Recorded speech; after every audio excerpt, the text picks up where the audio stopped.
Bonjour à tous, c'est de nouveau moi, le plombier, le Coluche soi-disant de la spiritualité. Alors bon, c'est assez sympathique qu'on me mette cette étiquette, tout en sachant c'est que la spiritualité, déjà quand on parle de spiritualité, on est déjà mal. Hein. D'accord ? Parce que généralement, la spiritualité, c'est tellement dans les nuages et là-haut qu'on voit pas un mec avec une clé à molette en train de desserrer les tuyaux et à vous les déboucher. Donc il y a un truc qui joue pas. Vous savez, ça fait un petit peu comme à une époque où on me parlait, vous savez, guerrier de lumière. Alors guerrier, le mot guerrier, je n'aimais pas du tout, jusqu'au jour où j'ai compris qu'est-ce qui se cachait véritablement derrière. Donc un guerrier de lumière, c'est pas un guerrier qui prend son épée, qui tranche partout où il peut parce qu'il travaille pour une cause. En fait, dans la réalité, un guerrier de lumière n'a pas d'épée en soi, en vérité. Sa plus grande force, c'est sa radiance, sa présence en ce qu'il est. Car forcément, en étant ce qu'il est, dans sa radiance, eh bien, il repousse, bien sûr, tout ce qui est autour. Donc, c'est pas un guerrier qui va cogner pour tuer, c'est un guerrier qui irradie. Et donc, c'est très différent. Il ne joue pas contre les autres, il joue contre ses propres programmes. Mais bon. Alors, je voulais aborder la question, mais je l'ai déjà commencé donc, dans la vidéo précédente, entre ce qu'on appelle le théorique et le vécu. Parce qu'il y a quelque chose de fondamental qu'il faut comprendre de pourquoi il est nécessaire d'être dans un corps pour ascensionner. Parce que tant que vous n'avez pas compris ça, vous allez être dans les nuages, et tant que vous êtes dans les nuages, comme dirait l'autre, vous allez brasser du vent. Et quand on brasse du vent, généralement, on a beaucoup de pensées. Hein. Ça peut émettre quelques sons, on va dire, mais ça ne va pas bouger les montagnes. Donc, je vais repartir sur un truc de base où vous connaissez, alors je répète toujours les mêmes choses sous des angles différents, parce que tant que vous n'aurez pas intégré cette structure dans votre fonctionnement, c'est-à-dire que ça vous devient une paire de lunettes littéralement câblées, il y a des tas de choses qui vont vous échapper. Donc, le plombier joue de sa clé à molette, et il cogne sur le tuyau, et peut-être que la rouille va tomber à la longue. Alors, je vous avais parlé qu'il y avait 3 moteurs. Le moteur de la Terre, le moteur de l'humain, le moteur du ciel. C'est ce qui représente votre corps physique. On sait que chaque moteur est constitué d'une géométrie, d'une vibration, une géométrie, une vibration, une géométrie, une vibration, qui sont, on va dire, des plans d'existence, et qui sont, si on regarde dans un angle plus masculin, parce que ça c'est du féminin, vous voyez, c'est du vibratoire, hein, c'est du cercle, du vibratoire. Et si on regarde plus sur le côté géométrique, c'est des cubes. C'est des petits cubes, qui sont tous imbriqués les uns dans les autres. Parce que là, celui-ci, il est où? Il est bien imbriqué à l'intérieur de ça. Bien. Oui, hein, quand j'ai votre corps physique, vous dites, oui, il est là, d'accord. Oui, mais après, c'est imbriqué tout dedans. Hein. C'est pas imbriqué dehors. Hein. Alors, on va parler un petit peu plus de ça sous un angle différent. Alors ici, je vous avais fait des petites représentations à une époque. Hein, vous avez dit, ici, c'est le moteur de la Terre. Hein, donc ici... les 2 gros pieds panards bien collés par terre, hein, vont faire que l'énergie va circuler. Hein. Donc je vous rappelle que ici vous avez le pied gauche, l'énergie rentre par le pied gauche et sort par le pied droit.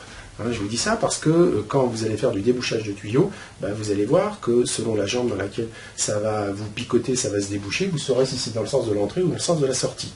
Vous savez que quand quelque chose veut circuler, si le tuyau d'entrée est déjà un peu aplati, la sortie ne va pas pisser grand-chose.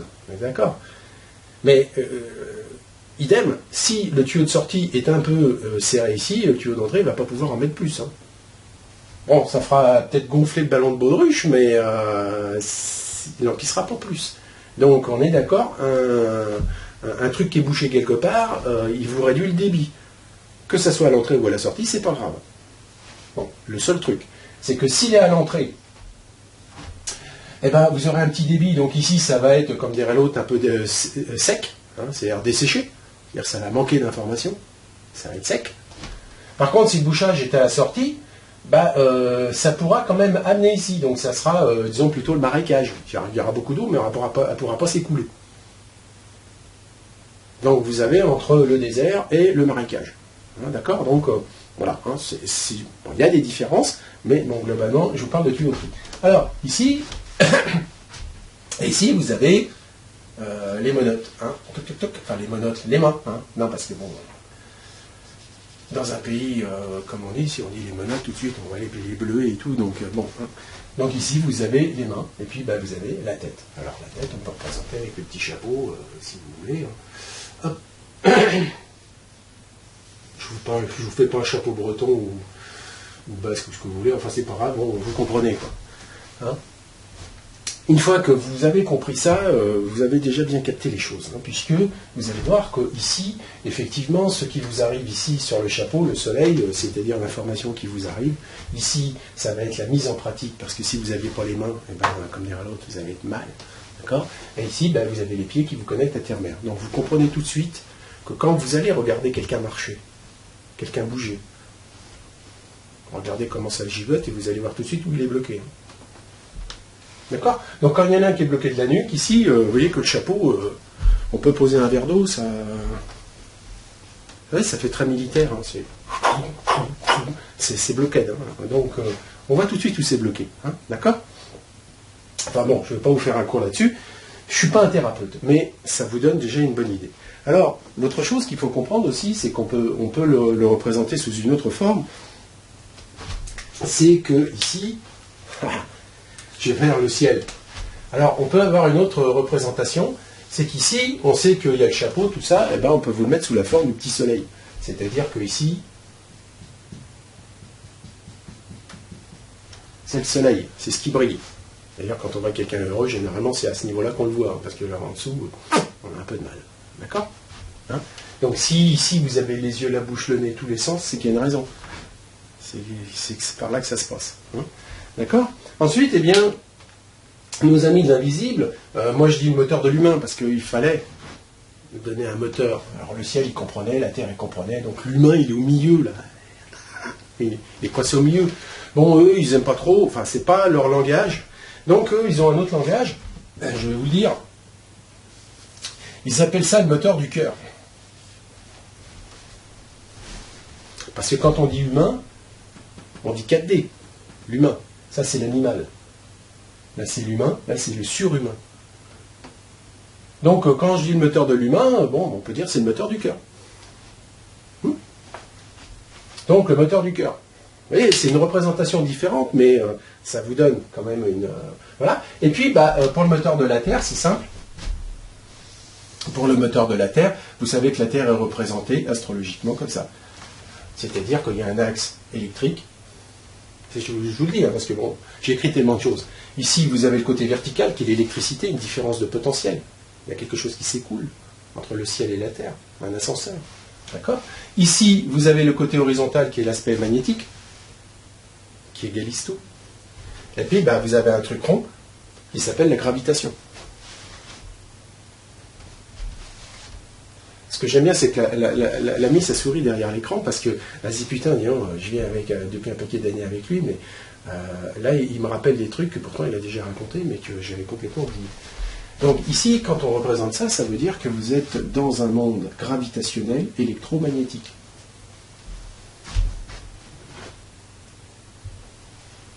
Ici, vous avez l'aspect X, l'aspect Y et l'aspect Z. Bon. Donc ici, quand on représente comme ça, c'est une représentation un tout petit peu différente, on est d'accord, mais on peut toujours y rajouter les pieds, hein, les mains, et bien sûr le petit chapeau.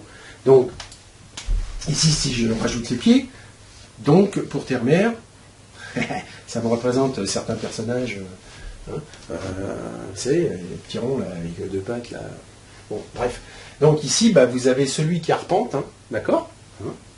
Vous avez celui qui va faire avec ses mains. Hein, d'accord. Et puis ici, vous avez le soleil qui se dit, voilà, est-ce que je mets la paire de lunettes de soleil? Est-ce que je mets la paire de lunettes de soleil? Et puis le chapeau. Hein, est-ce que je me protège? Est-ce que j'ai les trucs? Est-ce que je ne vais pas voir? Comment je vais y mettre tous mes concepts religieux, tous mes trucs philosophiques, tous mes trucs scientifiques, tous mes machins. Enfin bon, Voilà. Hein. Alors, bien sûr, à la fin, ici, le soleil, ici, ça peut être avec le casque de moto, vous voyez plus que dalle. Sauf les reflets sur la visière et encore. D'accord, mais vous pouvez imaginer, hein, on peut faire des BD avec ça, juste me montrer. On pourrait presque s'amuser à dessiner chaque personnage, enfin chaque individu qu'on rencontre comme ça, quoi.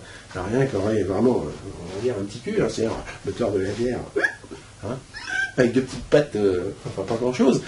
Il y en a qui ont le cœur sur la main, alors là ils auraient des mains énormes, etc. Et puis là, bon, vous imaginez, mais on peut s'amuser. Bon, alors, le but c'est pas de faire de la BD. Le but c'est quand même de comprendre quelque chose. C'est que nous savons que l'esprit directeur est dans le soleil. Votre esprit directeur, c'est-à-dire celui qui dirige la totalité de toutes vos incarnations. Ok? Et lui, il a une information. Et elle est théorique. Ici, il y a de la théorie. C'est-à-dire que lui, en tant qu'esprit, il est passé dans des tas d'écoles de formation, dans des galaxies, dans des super galaxies, enfin partout, quoi. Donc il a la théorie, alors là, il est passé dans toutes les écoles. Alors bon, pour ceux qui sont blindés des mystères, non mais c'est pas des mystères pour lui, hein, c'est... Il sait. D'accord? Donc c'est une théorie, c'est de l'information. Donc il vous envoie de l'information. Et théorie égale info. Alors, forcément, cette information, elle est en accord avec les lois de l'un. Ah ouais. Comprenez? Donc, le détail, je vais vous donner un petit détail supplémentaire. Quand nous regardions le soleil, il y a 20 ans de ça, il était jaune. Maintenant, il est blanc, il n'est plus jaune. Dessiner un soleil jaune, ça ne correspond pas à la réalité. Maintenant, il est blanc. Vous savez pourquoi? Parce qu'il y a un voile qui a été ôté. Et vous savez que le jaune, c'est la couleur du troisième chakra, le mental. Donc, quand nous dessinions un soleil jaune, nous dessinions, en fait, ce qui correspondait à l'information captée par un mental qui est en pleine évolution. C'est lumineux, n'est-ce pas? Donc aujourd'hui, cette information jaune, elle est devenue blanche, c'est-à-dire chargée de toutes les informations sur tous les spectres. C'est pour ça qu'il est devenu blanc. C'est-à-dire que maintenant, on se fait arroser par une information qui n'est pas falsifiée, qui n'est pas limitée à un plan d'existence. Yes. Bon, je sais que vous ne l'aviez peut-être pas capté, celle-là. Bon, mais c'est pas grave. Donc ici, on a de la théorie, on a de l'information qui arrive, et elle est en cohérence totale avec les lois de l'un. Non. Maintenant, ici, vous avez un corps de matière. Je peux vous dire, ici, tous ces cubes-là sont intégrés dans celui-là. D'accord? Parce que je peux vous ôter le foie, les reins, les différents organes X, Y, Z qui font que ces différents plans arrivent à fonctionner. Vous savez que chaque plan est connecté à des glandes. J'ai qu'à prendre des glandes, j'étire et vous allez voir comment ça va jouer. Ça va pas bien jouer. D'accord? Donc ils sont bien dans votre corps. Donc tous ces trucs-là sont intégrés dans votre corps. Pas de corps, vous ne pouvez pas jouer.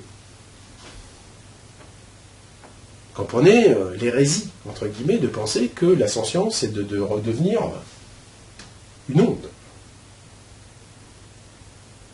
Parce qu'une fois sorti, c'est vous vous rendez compte, vous dites, putain, je suis sorti du bac à sable, mais c'était dans le bac à sable parce que ça se passait, parce que dehors, je peux rien faire. Pourquoi? Mais c'est normal, t'as pas de corps. Ben oui, parce que ici, vous avez les bras, on est d'accord? Mais les bras, là, si on vous coupe ici, là, il n'y a plus de bras. Donc ça veut dire qu'il faut un corps. Un corps physique. Et le corps physique, c'est quoi? Eh ben, c'est une théorie qui va venir sous forme, bien sûr, d'information, puisque le soleil nous envoie tout ça. D'accord? Donc nous allons réceptionner ce qui provient du ciel, on est d'accord, mais aussi en même temps, il va falloir le mettre en application dans la matière. Donc ici, cette théorie info, là, c'est une expérience, enfin, je dirais, je vais y aller gentiment, ici c'est le vécu. C'est-à-dire que votre corps enregistre absolument toutes les expériences que vous faites. Vous allez avoir de l'info qui vous tombe sur le dos. Vous allez triturer ça comme vous allez pouvoir, version 3D ou 4D, c'est-à-dire vibratoire ou géométrique. Et en fonction de la paire de lunettes à ce niveau-là, ben vous allez vivre.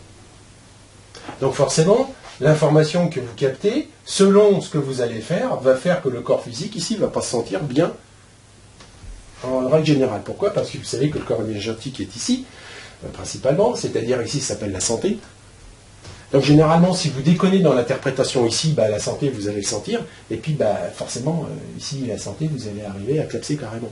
Donc quand vous avez des dysfonctionnements au niveau du corps, ces dysfonctionnements prennent bien un sens. C'est-à-dire que, je vais prendre du verre cette fois-ci, c'est une information qui vous arrive par le haut, qui passe à travers la machine, on va dire du cœur, du mental, qui va aller dans le corps, on va dire émotionnel, parce que ici vous allez avoir le corps mental, hein, je vous rappelle, hein, parce que je ne veux pas présenter les trucs, mais grosso modo vous avez un corps spirituel.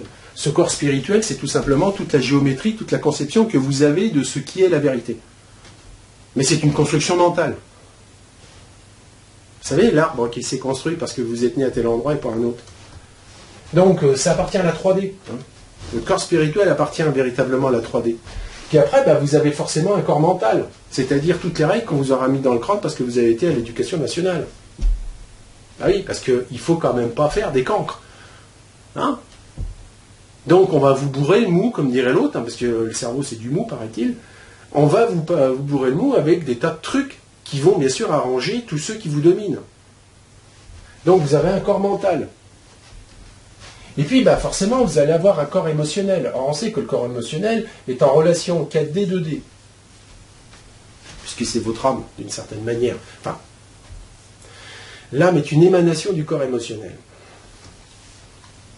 Hein? Donc ici vous allez avoir un corps émotionnel, après vous avez un corps énergétique, c'est-à-dire tout ce qui concerne la santé, et ensuite vous avez le corps physique. Bon, alors, si maintenant vous traînez la patte, parce que, soit parce que vous avez un train qui vous est rentré dedans, ou soit parce que tout simplement vous avez des rhumatismes qui sont dus à des blocages, ceci, cela, enfin bref, tout l'empilement de ce qu'il y a eu là se répercute inévitablement dans la matière. Alors, ici, vous avez un système d'enregistrement et de lecture de tout ce qui se passe, et qui va s'appeler l'ADN. L'ADN est distribué dans tout votre corps, dans chaque cellule, il y a l'ADN. Et s'il arrive un truc à une cellule, la totalité de tout le corps le sait.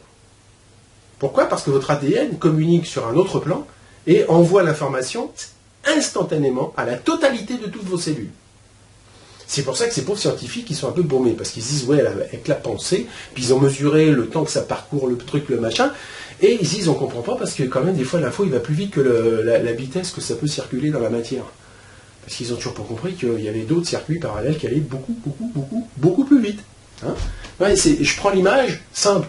Ils disent, voilà, on ne comprend pas. Il y a un type, là, qui est en train de dire à sa nana qui a 20 mètres de là, viens me voir. Alors, ils sont dans le style, faut que je me déplace et que je fasse les 20 mètres pour lui dire, hé, faut que tu viennes. Et puis, bah, t'as l'autre qui dit, ouh, chérie. Et l'autre, elle rapplique. Donc, ils ne comprennent pas qu'il y a des ondes et que, on va dire, simplement en disant, ouh, chérie, ça va beaucoup plus vite que le pèlerin qui se déplace. Hein. Mais ça, ils n'ont pas compris. Ils commencent à comprendre, hein, parce que quand même, ils se rendent compte que, d'après les trucs, ils se disent, là, je viens de lui enfoncer une aiguille dans le pied, mais avant même que j'ai enfoncé l'aiguille, il savait déjà, son corps émotionnel a déjà réagi, alors que je n'ai même pas encore enfoncé l'aiguille. Donc, il y a des choses qu'ils ne comprennent pas. Et donc, c'est pour ça, quand ils parlent de science quantique, ils disent, l'observateur modifie l'objet observé. C'est normal, puisque dans la réalité, c'est vous qui projetez l'image sur l'écran. Donc, forcément, ce que vous projetez sur l'écran est modifié instantanément. Yes. Vous êtes à l'origine même de l'information. Donc, vous voyez ce que vous avez envie de voir. Et donc, c'est pour ça, quand on dit prendre ses rêves pour des réalités, c'est ça.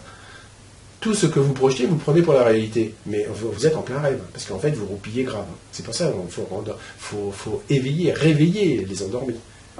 Hein, on pionce, grave. Donc, pour revenir un tout petit peu à ça, vous imaginez que cette théorie la théorie emmagasinée par votre esprit directeur dans le soleil va forcément envoyer cette information avec, bien sûr, un décodeur. Ce décodeur, on sait qu'il se trouve ici en 4D, dans une petite cellule sans air, en plein cœur du muscle cardiaque. Ah! Donc, vous avez une particule d'esprit, étincelle d'esprit, hein, d'accord? Qui est là? Elle n'est pas dans votre mental. Non, elle est là. Pourquoi? C'est vibratoire, c'est normal. Et quand je dis c'est vibratoire, et c'est pour ça qu'on dit une cellule sans air. Alors, il y a plusieurs qui disent, Laurent, qu'est-ce qu'il me raconte une cellule sans air? Ça veut dire quoi, cette connerie? Eh bien, c'est tout simple. Votre esprit est antimatière. Il n'est pas de la matière, il est anti-matière. C'est-à-dire, c'est l'aspect féminin d'un masculin. Donc, forcément, il est vibratoire, et uniquement vibratoire. Il est de l'antimatière. Donc forcément, cette antimatière, il a fallu qu'il la mette quelque part. Il l'a mis dans votre cœur physique, qui est matière. Votre cœur physique, lui, peut s'user, lui. Il est en contact avec l'air, c'est-à-dire en contact avec l'oxygène de l'air. Parce que sans oxygène, vous allez voir, la musique, elle s'arrête. Hein. Et donc, quand on dit cellule sans air, ça veut dire une cellule qui n'a pas besoin d'oxygène pour vivre. Et c'est normal, puisqu'elle n'est pas faite de matière. C'est en fait de l'antimatière.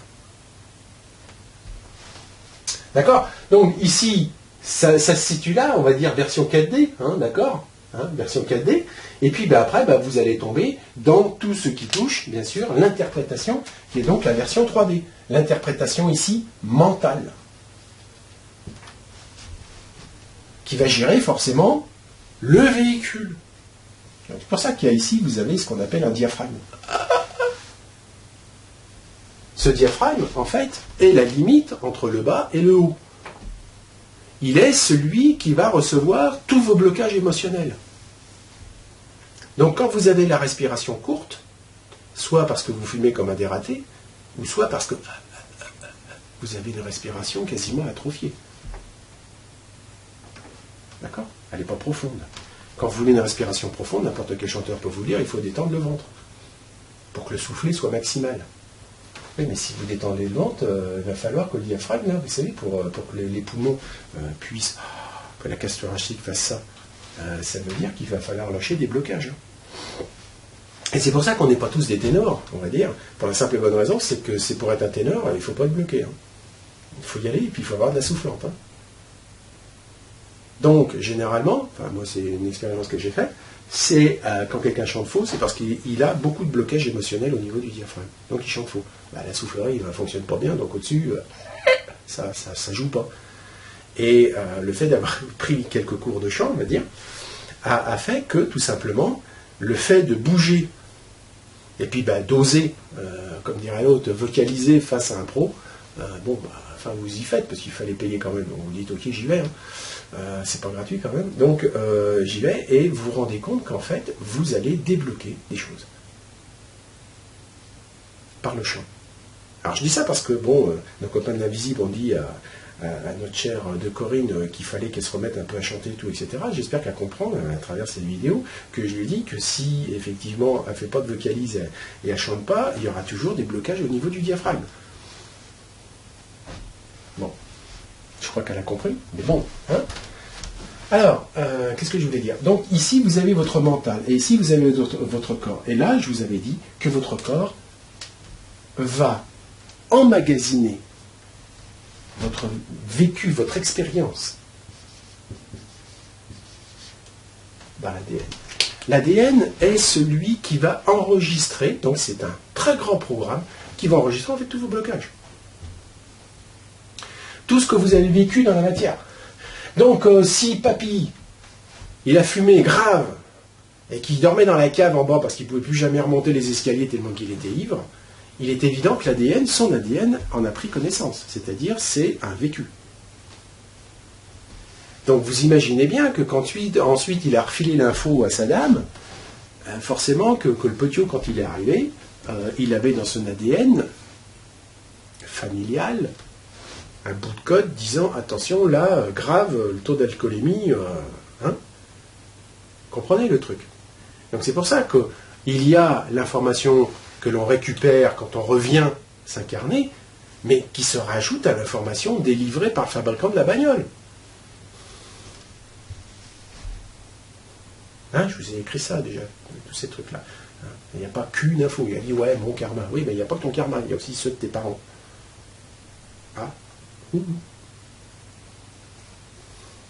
Ok?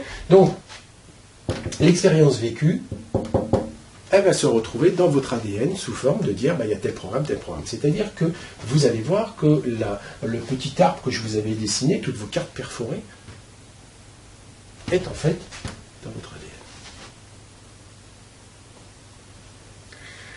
Et forcément, ça s'inscrira plus profondément dans l'ADN si vous y mettez une émotion encore plus grande. Puisque vous savez que l'émotion origine du moteur de la Terre. L'émotion, c'est l'expression de votre corps physique vibratoire. Alors, quand c'est amplifié par un mental avec des croyances monstrueuses par rapport à une âme, je peux vous dire que là, il y a des troubles graves. Donc, ici, quand quelqu'un pensait que, voilà, il y a ceci, il y a les sombres, il y a Satan, il y a Lucifer, il y a machin, il y a les entités sombres qui veulent me bouffer, etc., croyez-moi que vous vivez dans votre ADN. Hein. Et généralement, qu'est-ce qui se passe? Vous allez avoir une santé faiblarde, et puis vous allez avoir la mécanique qui ne va pas être dans une forme olympique. Hein. Vous sentirez agressé, attaqué, enfin tout ce que vous voulez. Et plus vous allez alimenter ça, et plus ça va être le cas. Puisque c'est vous, en tant que créateur incarné, qui fabriquez tout ça. Je vous rappelle, vous êtes toujours au centre de la caméra, et c'est vous qui projetez sur l'écran. Yes. Donc, ici, vous avez la théorie, l'info qui vous arrive, et forcément, ça va venir vous frapper le mental, tôt ou tard, puisque, vous le savez, hein, je vais refaire un petit dessin, ici à côté. Alors, je représente ça, je vais représenter ça comme ça en noir. Vous avez un moteur, le deuxième et le troisième. Alors, c'est simple, je vous avais dit, attention, ici, vous avez l'eau froide qui vient alimenter la 3D ici. Voilà pourquoi votre mental se retrouve là. Votre mental, c'est le bout du tuyau de l'eau froide. Mais le réservoir d'eau froide, il est au-dessus. Hein. Alors, pourquoi on dit froid? Parce qu'une information, quand elle est pure, comme dirait l'autre, elle n'a pas beaucoup d'harmonique. Hein. C'est ça, c'est pas autre chose. Donc ça peut paraître très au carré. Quand on dit les lois de l'un, ça veut dire que la corruption n'existe pas. Donc c'est pas je t'aime, mais bon, il y a quand même de la marge de manœuvre. Ah non, il n'y a pas de marge de manœuvre. Et cette notion s'exprime par la pureté. Ah oui. Donc si je vous ramène de l'or, enfin un truc, un échantillon d'or, après il faut savoir quelle est la pureté, parce que bon, est-ce que c'est de l'or à 100% dans l'échantillon que tu me donnes à 99,999%, ou est-ce qu'il y a 10% d'or dans le paquet que tu viens de me refiler? Donc la pureté, c'est effectivement la chose, enfin juste, qui est ce qui est, et point barre. Il n'y a pas de... Hein, il n'y a pas d'arrangement là.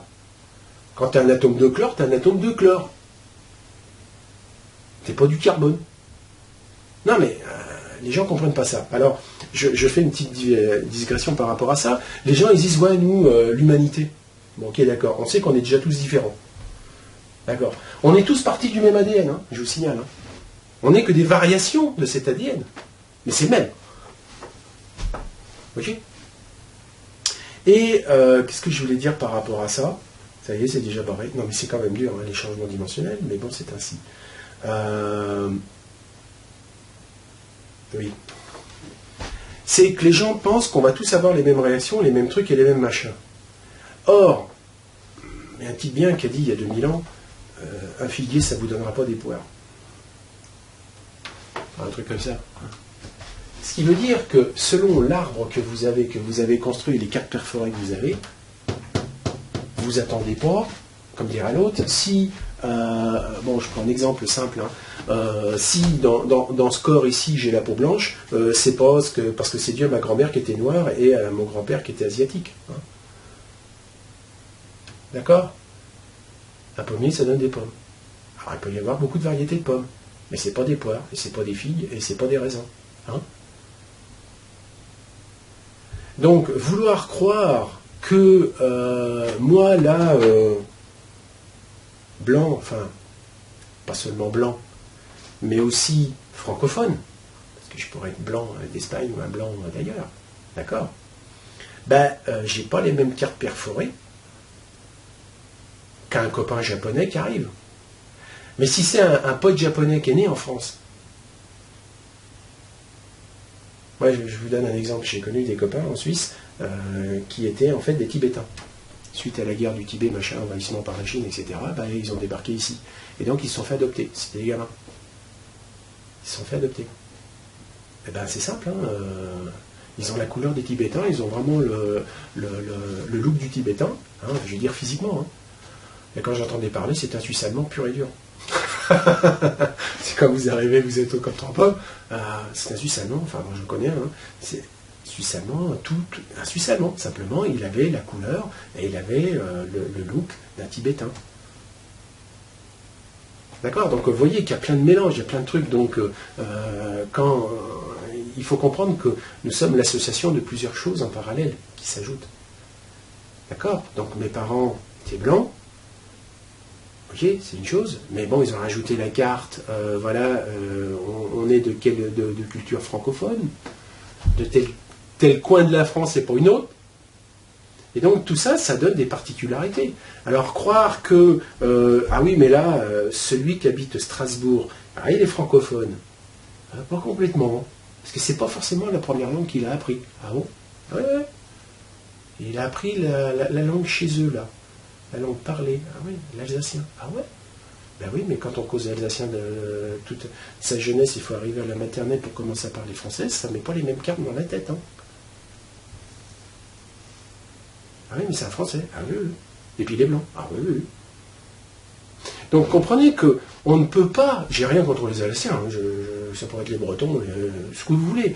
C'est que comprenez que le simple fait d'être né à un endroit, d'avoir grandi à un endroit, d'avoir reçu une culture particulière, plus un héritage génétique, parce que si j'étais aujourd'hui, par exemple, noir, c'est parce que peut-être que mes parents étaient de la Guadeloupe et puis ils sont venus s'installer dans la région locale. Et ils se diraient, oui, nous, notre plat local, c'est la salade avec les noix. D'accord, très bien. Comprenez le truc. Donc, on voit bien que c'est pas parce que quelqu'un est noir que forcément c'est ceci ou ce. Non, il présente des aptitudes à quelque chose, on est d'accord, mais après, il faut regarder toutes les cartes imprimées, toutes les cartes perforées qui ont été rajoutées. Et on ne peut donc absolument pas dire que tous les humains fonctionnent pareil. Que croire que ce que tu as trouvé comme vérité va être la vérité de ton copain. Il n'y a absolument rien qui va pouvoir te le dire. Parce que, tout simplement, imagine, moi je prends juste des exemples, on se dit, ah bah tiens, oui, lui il est francophone, c'est un Guadeloupéen ou Martiniquais. Oui, mais ils ont vécu combien de générations là-bas en tant qu'esclaves graves? C'est inscrit dans leur culture. Mais c'est aussi inscrit dans leur ADN. Et donc même s'ils viennent vivre en France et que le bambin vit en France et il n'a jamais foutu les pieds en Martinique ou en Guadeloupe, il a en lui des cartes perforées au niveau de l'ADN que le français de base, enfin celui qui n'a jamais foutu les pieds, qui n'a jamais vécu tout ce qu'a vécu ses parents dans l'esclavage, ne connaîtra jamais. Donc c'est pour ça que les gens, des fois un peu limités d'esprit, peuvent traiter n'importe qui de raciste, de sexiste, de tout ce qu'ils veulent. C'est complètement dingue. C'est une connerie, c'est une aberration totale. Parce qu'en fait, on est tous uniques. Vous savez, si on prend simplement le code génétique, vous pouvez avoir des frangins et des frangines. Vous dire, ah ouais, tiens, ceux-là, ils font partie, c'est la même, c'est la même pondeuse, là. C'est le même coq et la même pondeuse, là. Ça se voit, il y a la marque de fabrique. D'accord, mais quand vous regardez, si vous voyez une différence, c'est qu'il y en a une, c'est parce que tout simplement, d'autres cartes perforées, bien qu'ils soient nés, on va dire, globalement dans les mêmes périodes, même qu'ils aient bouffé la même soupe au chou, qu'ils aient entendu les mêmes conneries de leur mère et de leur père, qu'ils entendu la même langue, ils sont différents. Pourquoi? Parce qu'il y a d'autres cartes perforées qui viennent aussi de ce qu'ils ont vécu dans d'autres vies. Eh ouais. Donc, en fait, vous ne trouverez jamais deux pèlerins pareils. Alors même quand on dit, ouais, attention, il y a les jumeaux homozygotes, ça, c'est sur le plan biologique. Qu'est-ce que vous savez à côté? Parce que je vais aborder le sujet, hein, ne vous inquiétez pas. Alors, Ici, donc, ça, c'est l'expérience vécue. Et cette expérience vécue va forcément être jouée par un acteur qui va interpréter le rôle en fonction de ce qu'il pense. Donc ici, en théorie, je voudrais savoir ce que c'est de tomber amoureux. Je prends un exemple. Ah oui, mais fonction de ce que vous avez ici dans la tête, dans votre mental et de vos cartes perforées, si vous êtes un catho pur et dur, vous n'allez pas vous la jouer pareil que si vous n'êtes pas un catho pur et dur.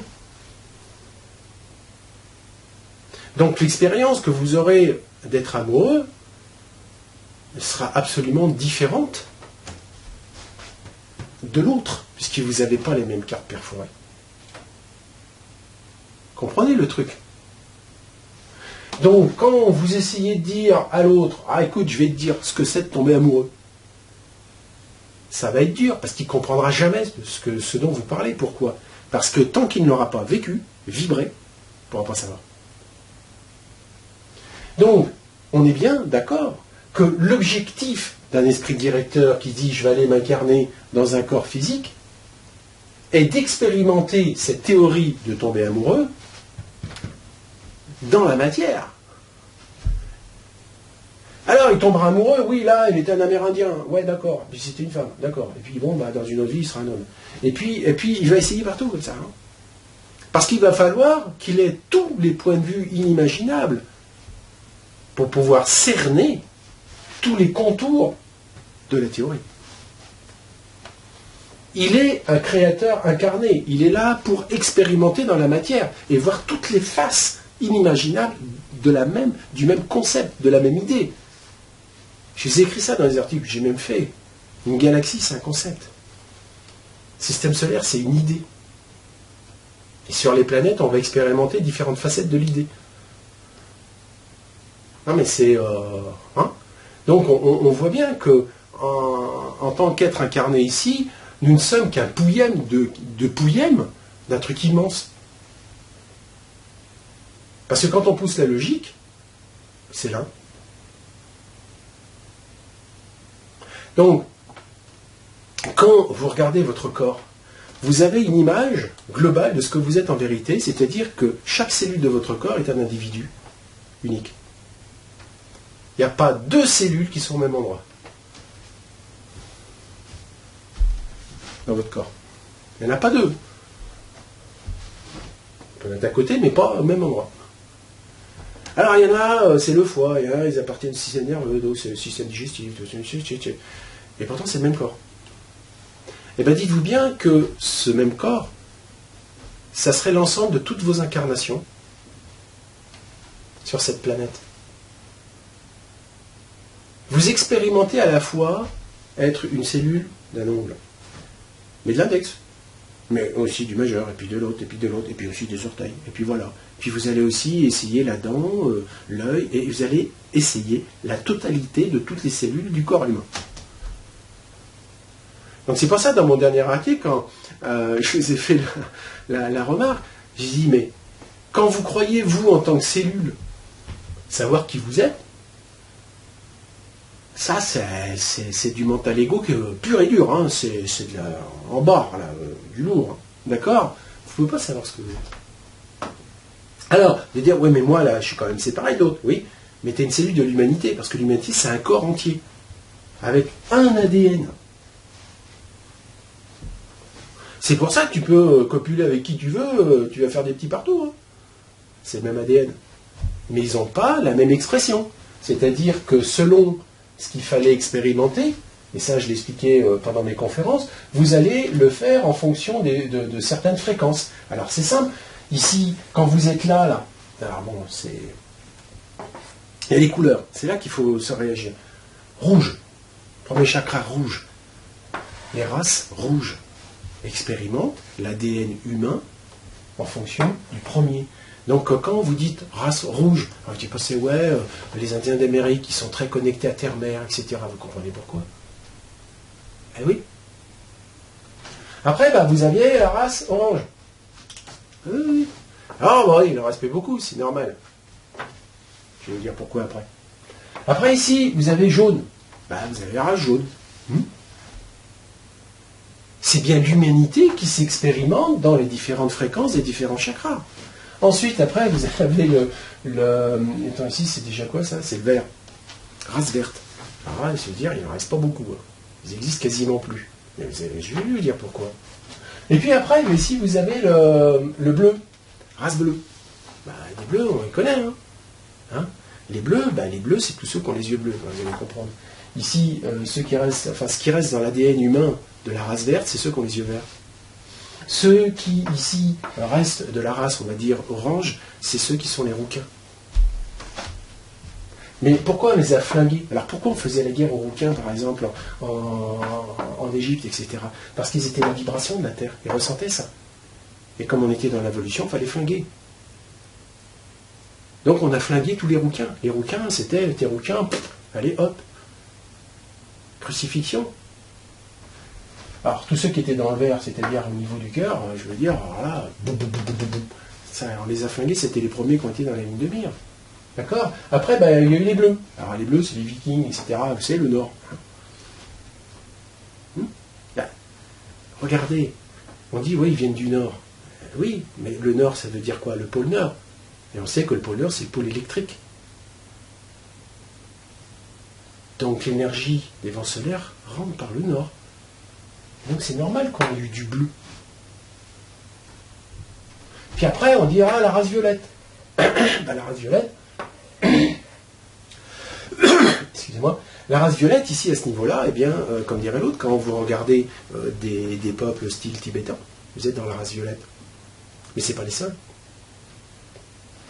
Vous avez actuellement, dans cette race violette, on va dire, bon, excusez-moi, je ne suis pas raciste, hein, c'est simplement pour donner des trucs, eh bien, on va appeler ça les Arabes. Voilà pourquoi, au niveau religieux, ils sont très coupants, là, à ce niveau-là, ils sont très froids. D'accord? Ils disent, on est de paix, mais bon, ils se sont répandus à coups de sabre, hein, quand même. Hein. Donc, ils sont là, et ils font chier énormément. Mais ne vous inquiétez pas, hein, c'est pas les pires. Parce que, au-delà de toutes ces couleurs, vous en avez deux autres. Vous avez le noir, et vous avez le blanc. Alors, le noir, c'est quasiment terre-mère incarnée. Hein. Ils ont le rythme dans la peau, ils ont tout le truc, ils sont... si vous regardez physiquement, ce sont des compétiteurs hors pair. Et les blancs, hein, quand vous regardez, plus vous avancez, hein, plus vous êtes déconnecté en fait de la Terre. Et donc les blancs ici, c'est les plus gros prédateurs qu'il puisse y avoir sur cette planète. Et si, en ce terme, on va dire, d'involution maximale, qui a planté la graine prédatrice la plus importante sur cette planète? C'est les blancs. Qui, aujourd'hui, a imposé son mode de vie occidental? C'est les blancs. Les blancs ont imposé leur loi à l'ensemble. Alors bien sûr, ça frite un peu dur avec nos copains du violet, là. Ça frite un peu, vous comprenez? C'est pour ça qu'on nous met ça sous le nez en disant, attention, là, l'islam. En fait, on nous met sous le nez, parce qu'en fait, on dit, attends, c'est des prédateurs dangereux, mais en fait, si vous regardez bien, c'est nous les pires. Parce que, à cause, soi-disant d'eux, on va vous foutre en tôle directement. Hein. Enfin, je veux dire directement, vous voyez, hein, tout est... Alors, tout le monde dit, ouais, nouvel ordre mondial, etc. Ouais, bon, d'accord. Vous comprenez, hein. Donc, s'incarner dans les temps blancs, on s'incarne dans ce qu'il y a de pire en termes de, comment dire, d'agressivité, de côté prédateur, et donc aussi de mental. Vous comprenez que c'est tout dans la tête. Alors, on peut comprendre qu'il parle de QI. Hein. Mais ça fait partie de l'expérimentation de l'humanité. C'est simplement l'humanité qui s'est expérimentée.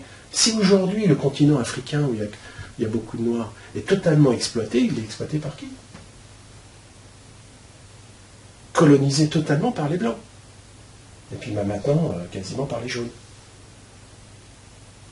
C'est parce que ça, c'est l'involution maximale. On va dire que 3D pur. C'est pas par hasard que les Chinois sont, on va dire, le centre industriel de la planète maintenant. C'est les petites mains de la planète. Ils vous fabriquent tout ce dont ceux-là, ils ont envie. Bon bref, c'était une évolution vibratoire des plans d'expérience que nous avons en tant qu'ADN collectif. C'est le même ADN. C'est une expérience humaine. Ok, donc bon, je n'ai pas prévu de vous raconter tout ça, parce que pour moi, ça c'est de l'ancien, mais comprenez qu'il n'y a pas de hasard. Il n'y a pas de hasard par rapport à tout ça. Donc généralement aussi, le blanc, c'est notre avantage, c'est qu'il peut ressentir la totalité de toutes les couleurs. Au moins intellectuellement. Et donc, comprenez que la France, qui a été un gros colonisateur de l'Afrique, se fait envahir par l'Afrique. Pourquoi? Parce qu'à être trop dans le côté intellectuel, c'est cartésianisme. La France a été quand même un gros pourvoyeur, on va dire, de la science officielle. L'Europe, vous savez, quand vous regardez l'Europe, regardez tous les scientifiques, c'est pratiquement tous des blancs, hein, tous ceux, que ce soit des Einstein, des Schrödinger, tout ce que vous voulez, c'est du blanc. Hein. C'est que du blanc.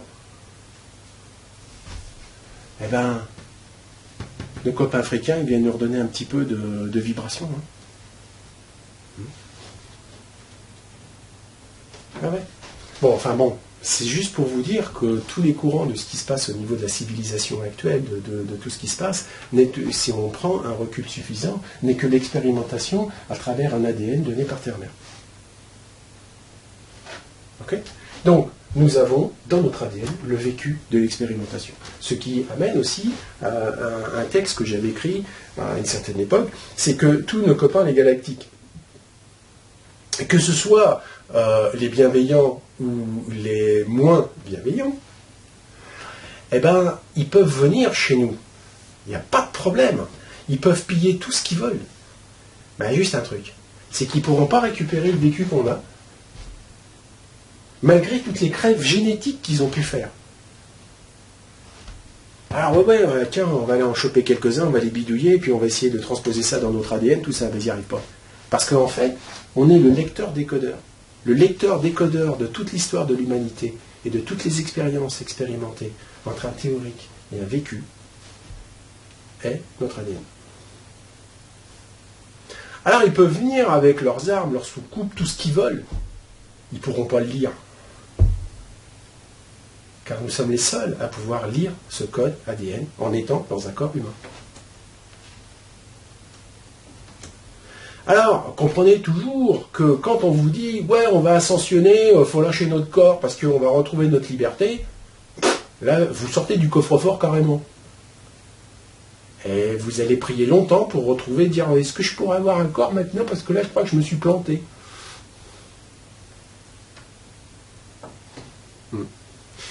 Donc, le paradis est ici sur Terre, et dans ce corps, et à l'intérieur de chacune de nos cellules.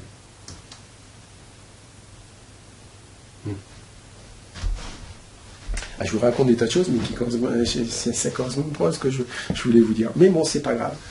Donc ici, on peut dire que cette expérience vécue depuis 320 000 ans, c'est notre trésor de guerre. Ah, mais pourquoi on est venu sur cette terre, dans ce merdier, dans cette cuve à fioul, dans cette mare à canard, dans ce bac à sable, dans ce truc, dans ce monde merdique?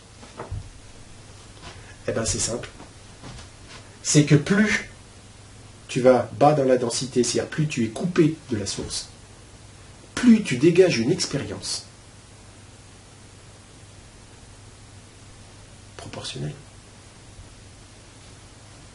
Parce que, rappelez-vous, les connexions entre les neurones, si vous êtes sur une autoroute, ça passe, mais vous n'apprenez rien. Vous savez très bien que quand vous prenez l'autoroute, à part les stations-service pour faire le plein, vous ne faites pas du tourisme. Hein. Par contre, si vous prenez tous les petits chemins parce que vous n'avez pas d'autoroute, là, vous allez découvrir qu'il y a des villages, des trucs, des machins, etc. D'accord? Donc, l'expérience que nous avons faite en tant qu'humanité ourantienne, ça a été celle d'aller le plus loin possible de la lumière. C'est-à-dire de massacrer le féminin au maximum, notre connexion à nous-mêmes, et de voir jusqu'où on pouvait aller, sans claquer. Et ce qu'il y a, c'est qu'on a réussi. C'est-à-dire qu'on a réussi à aller au-delà de ce qui pouvait être espéré, entre guillemets. Et le problème maintenant, c'est qu'il faut revenir. Vous savez, c'est comme tout explorateur. Il prépare le sac à dos, il dit voilà, j'ai 3 jours de bouffe, ou une semaine de bouffe, voilà, j'y vais. puis il avance, et puis bon, il découvre qu'il y a des ennuis, ceci, cela, etc., etc. Et puis, il n'a plus de bouffe, il n'a plus rien à boire, plus que dalle, il est fatigué, puis il se dit, putain, là-bas, il y a un oasis. Le problème, c'est qu'il n'est pas à 2 mètres. Il dit, je ne sais pas combien il y en a, mais je ne sais pas combien de jours ça va me prendre, mais là-bas, je vais trouver quelque chose. Et puis là, il laisse tomber le sac à dos, hein, il dit, il n'y en a plus besoin, hein. Maintenant, je vais faire avec. Et puis, si je trouve de l'eau, je bois. Si je n'en trouve pas, je ne boirai pas. C'est tout. Hein. Mais j'y vais. D'accord? C'est ça l'expérience ourantienne. Et donc, on a effectivement trouvé un oasis. On a trouvé quelque chose que personne ne savait que ça pouvait exister. Rappelez-vous, le son nom, c'est qui suis-je? Donc, aller au-delà de la limite. Alors forcément, quand on va au-delà de nos limites, on va au-delà du confort. On sort de notre zone de confort. Donc, quelqu'un qui ascensionne, il est assuré qu'il va être au-delà de sa zone de confort. C'est-à-dire qu'il va y avoir des inconforts. Des inconforts, surtout, bon, mentaux peut-être, émotionnels, mais surtout physiques. Pourquoi? Parce qu'on a tellement cassé la machine, encrassé la machine, démoli la machine, qu'il va falloir remettre tout ça en place. C'est le chemin du retour. Le problème, c'est que quand vous êtes arrivé à l'Oasis, vous dites, j'ai plus de sac à dos, j'ai plus de godage, j'ai plus rien, etc. Bon, j'ai juste de quoi survivre, alors minima syndical, et on me dit, il faut que je retourne à la maison. Ouh. En plus, comme dirait l'autre, si je repense sur un étage, on va dire générationnel, il va dire, ouais, mais le problème, c'est que ça fait 320 000 ans qu'ils sont partis quand même. Alors, mes ancêtres, ils savaient beaucoup de choses. Mais alors moi, maintenant, j'en sais plus rien du tout. Donc, il faut que je retourne à la maison sans savoir où c'est. Il n'y a aucune carte disponible. On a tous perdu la mémoire. On est tous déconnectés. Et on doit y aller complètement au flanc. Non, mais il faut qu'on fasse le chemin inverse.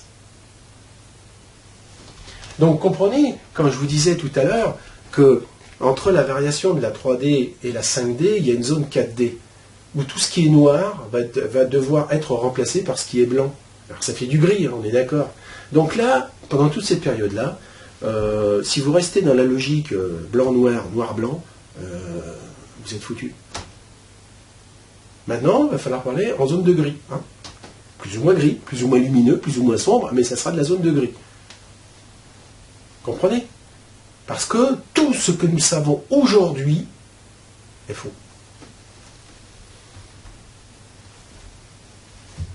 Absolument faux. Donc, ça veut dire qu'il faut qu'on découvre la vérité. C'est ça le retour à la maison.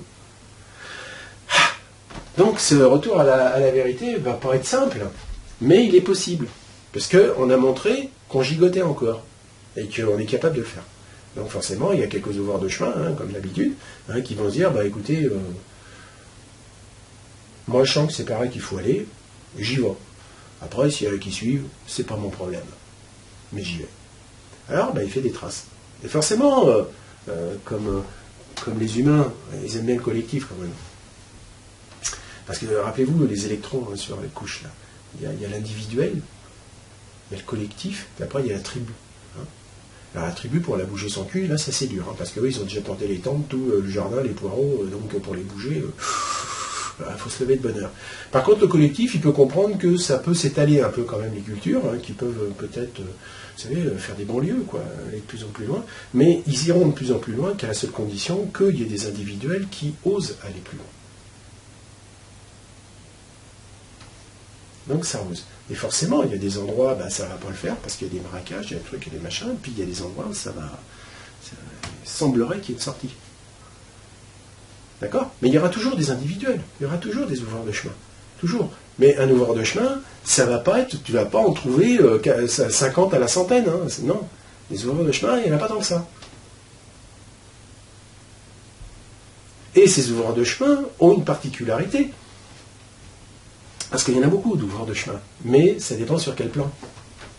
Mais globalement, hein, parce que les ouvreurs de chemin ici, il y en a, ils vont être très forts en chirurgie, en machin, en truc. Il y en a d'autres, ça va être très fort en ceci, en cela, d'autres très forts. Donc des ouvreurs de chemin, il y en a partout, dans tous les styles. Mais ce qu'il y a, c'est votre capacité à aller devant va être fonction de ce qu'a été, enfin ce qu'est, entre guillemets, votre esprit directeur. Parce que, comme je vous ai dessiné l'arbre tout à l'heure avec toutes les branches, là, dites-vous bien que la création est déployée pareil. Il y a ceux qui vont être aux avant-postes, le petit bourgeon qui pousse, les ouvreurs de chemin. Puis après, il y aura du collectif qui va venir, ça va faire des petites branches avec plein de petites feuilles. Puis après, ça devient une tribu parce que ça devient une branche grosse comme ça. Hein. Et donc, en fait, la nature même de notre esprit a une fonction spécifique. Donc, ici, notre esprit directeur qui est là, il a déjà, lui, sa couleur d'action, on va dire. Et donc, c'est simple. Hein.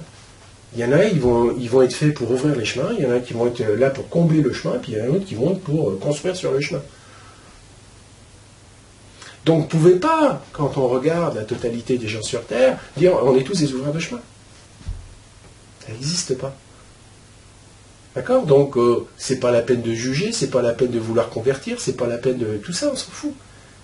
Car plus vous allez écouter ce qui se passe en nous, plus vous allez passer la main, on va dire, à votre étincelle d'esprit, et plus elle va être apte à vous guider selon vos véritables compétences. Donc, il n'y a pas à s'en faire, tout est parfait.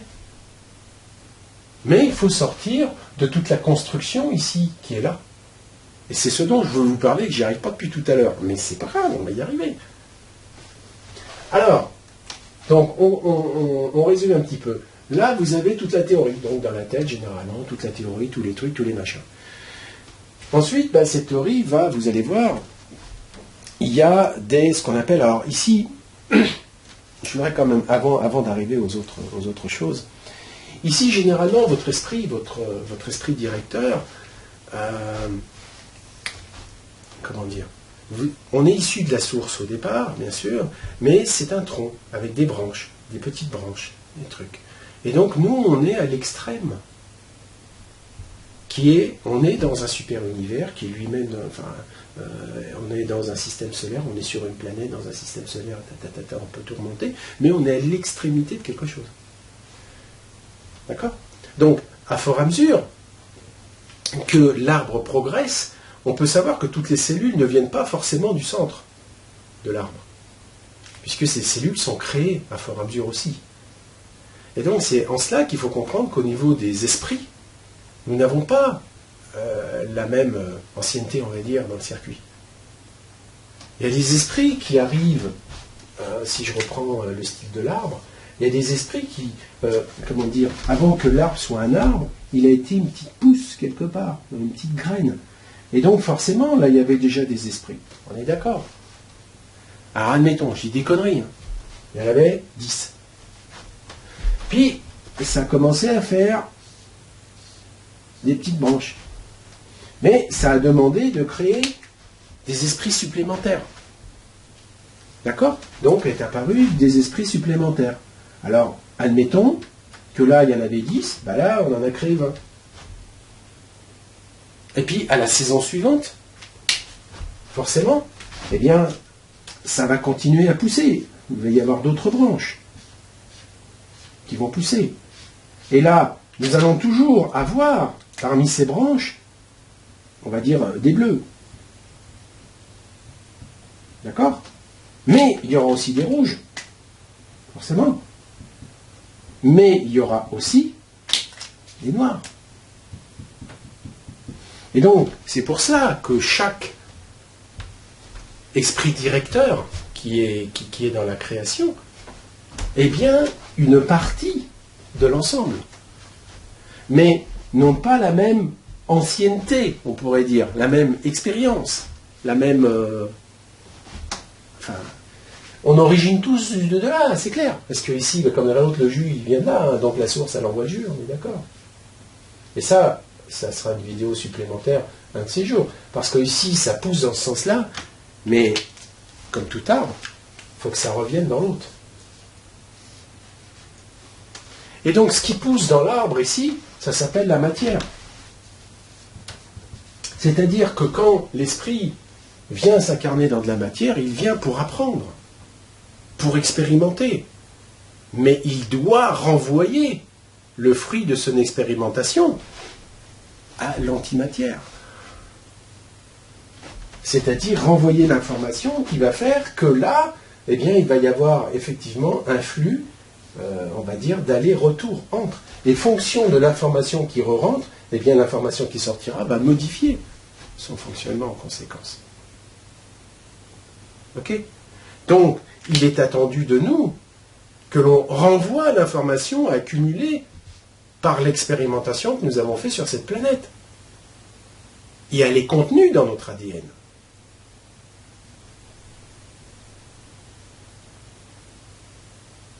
C'est valable pour n'importe quelle forme de vie qui existe dans toute la création. Ce n'est pas uniquement nous. Simplement, nous, en tant qu'Ourantiens, nous avons eu, on va dire, on est parti d'un concept, et si on se coupait de la source? Et on a expérimenté l'idée, et puis ben, là, on est dedans, quoi. Donc, c'est une application très pointue, très pointue des choses, mais toutes les autres ne le font pas. Nous l'ont fait dans une certaine mesure, mais nous, on a été plus loin encore. D'accord? Donc, forcément, comme je dis, tous ceux qui sont en incarnation sur cette planète, enfin, qui sont frappés du sceau ourantien, ce sont la crème de la crème en termes d'ouvreurs de chemin et de prise de risque. Alors, il est normal qu'on se ramasse des gamelles. Mais en fait, c'est la joie de la chose, parce que si vous donnez à quelqu'un, vous lui dites, bah écoute, je vais te donner un examen, voilà, et puis bah, il a 20 sur 20, tu dis, attends, là, c'était pas les doigts dans le nez. Alors, comme je disais tout à l'heure, par rapport au volet, c'est, ah bah il est bon, mais parmi les pas terribles. Allons le mettre là où il va casquer à mort. Et donc, l'école ourantienne est l'école la plus abrupte, la plus cassante, la plus terrible, la plus broyante de toutes les écoles qui existent dans la création. Ah, oh mon Dieu, pourquoi tant de souffrance, pourquoi ceci, pour ça? Et on est venu là pour ça, oui, on a signé. Et si on est venu dans cette école, c'est parce qu'on avait toutes les diplômes et toutes les capacités de pouvoir le faire. C'est tout. Donc c'est pour ça que quand on regarde quelqu'un d'autre autour de nous, que l'on soit d'accord ou pas d'accord avec ce qu'il fait, ça, c'est que du jugement, de la jugeote de 3D. Dans la réalité, c'est un autre vous-même, c'est une autre partie de vous-même en tant qu'ADN. C'est une variété infime du même ADN.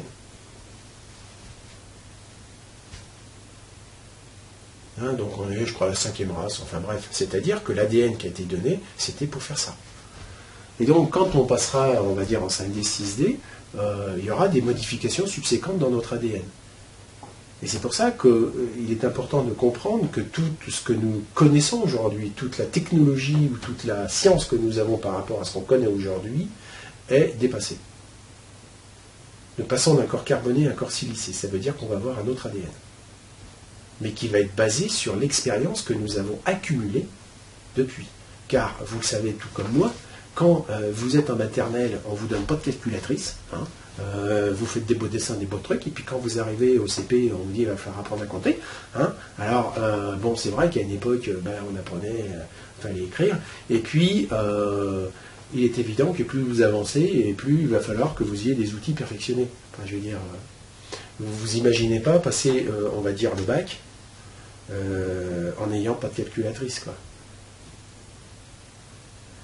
Donc, je prends cette comparaison-là pour dire que quand nous passerons véritablement en 5D, nous aurons un autre corps, une autre biologie, qui ne sera pas celle que nous avons maintenant. D'accord? Donc comprenez qu'il va y avoir un certain nettoyage sur cette planète.